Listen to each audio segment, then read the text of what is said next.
Premiership round number 7, folks. Quins and Saints. Pretty crazy game. 10 tries, 36-33. A penalty being the difference at the end of the day. We'll go through some key events and stats, and you guys can let us know your thoughts. A few lead changes in this one, which is what we like to see. At least me sitting there as a neutral watching the game in the morning. But good crowd at the Gardens. And, second week in a row I've watched Quins. This is the first time I've watched Northampton this season. And, Quins played better than they did the week before against Saracens. That's for sure. So, they started really high tempo. Danny Kerr looking to play quickly. That's what you kind of come to expect from Quins in recent years. Tap and go from a penalty. Dink through. They managed to turn the Northampton guys over in their own 22. Murley powers over Alex Mitchell. 5 points to 0. Happy days, happy start from the Quins boys. But how long did it take the Northampton guys to score? Not much longer, like 4 minutes after the first try had been scored. Northampton hit straight back. First penalty, they win it at a scrum. They managed to kick for touch, set themselves up a line out and slide home. Really direct line from a great line out move, and 7 points to 5. The Saints are in front after suffering that early kind of setback. They've done real to hit straight back, and they made Quins do a lot of defending. I mean, Harlequins were doing pretty well to slow the Northampton ball down in their own 22. To be honest, the Northampton guys had a lot of phases. Eventually, Furbank knocks it on, which it lets the Quins guys kind of out of jail, having been under the pump. And, Quins is looking to play everything. Danny Kerr with a snipe in his own half. Looking dangerous. Murley from turnover ball, but it was turnover ball because they were under the pump. Was it an intercept or turnover ball? I can't remember, but Murley had a big break when he looked dangerous. So, it was kind of the flashy stuff that you're expecting from Quins, but it was their maul. Their maul that goes over on a second attempt. Jack Walker went over... in 27 minutes. Maybe a little bit unexpected given how the ways things have been going, but 12 points to 7.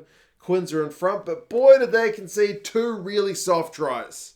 I mean, good work on the Saints guys to pounce on them, but Harlequins have got a line out in their own 22 after just having stopped at the Northampton Maul, so they've kind of done the hard part.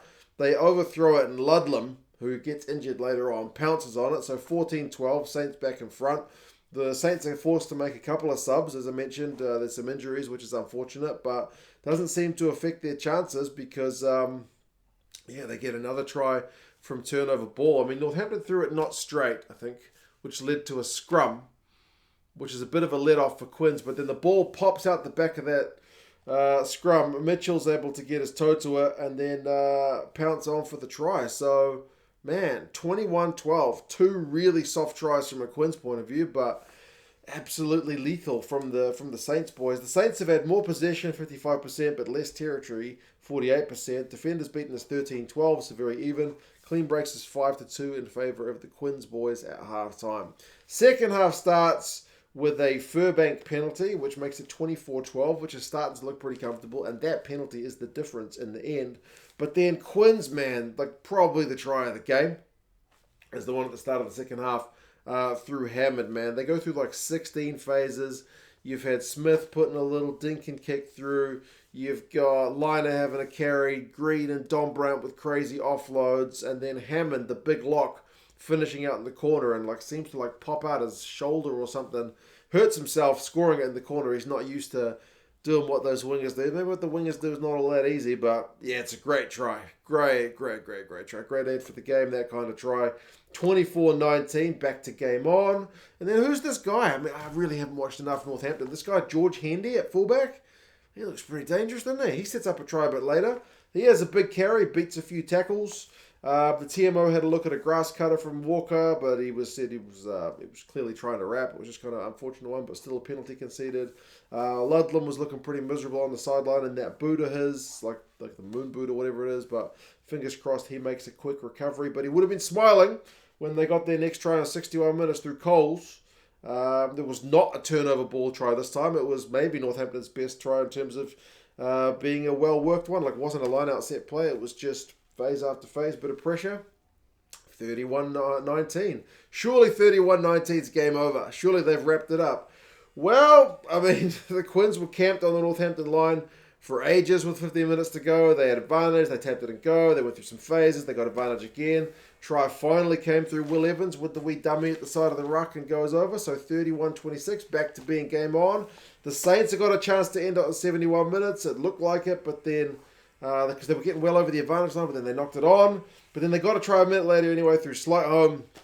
That man, Hendy, is apparently new to me. As they said, he's played 8 times, so I really haven't watched enough Premiership, but he gets the assist. So 36-26. Surely that's game over with 2 scores in as the lead, but then Quins got their last try through Jibulu, man. Like, the clock just was not quite in the red. They went through a bunch of phases, close range. He goes over, so 36-33. Quins have got to go length of the field to try and get it done, but they get pushed into touch after making a valiant effort, but not enough.